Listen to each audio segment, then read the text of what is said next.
Snacking can be a great way to keep your energy levels up and satisfy hunger between meals.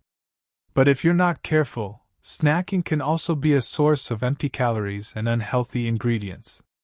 In this video, we'll share some tips for healthy snacking. First of all, be mindful of what you're snacking on.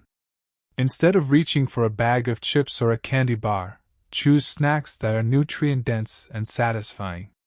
Some examples include fresh fruit like berries, bananas, and apples, raw veggies with hummus or another healthy dip, nuts and seeds like almonds, pistachios, and pumpkin seeds, smoothies made with fruits, veggies, and a protein source like yogurt or nut butter. And of course, don't forget to stay hydrated with plenty of water or herbal tea. Another important tip for healthy snacking is to avoid mindless eating. It's easy to snack while watching TV or browsing social media, but this can lead to overeating and poor food choices. Instead, take a few minutes to prepare a snack and sit down at a table to enjoy it.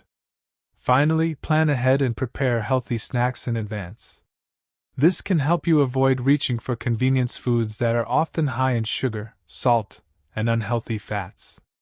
Try prepping veggies and hummus, slicing fruit, or making a batch of homemade granola bars to grab on the go. With these tips in mind, you can enjoy delicious and satisfying snacks that support your health and well-being. Happy snacking!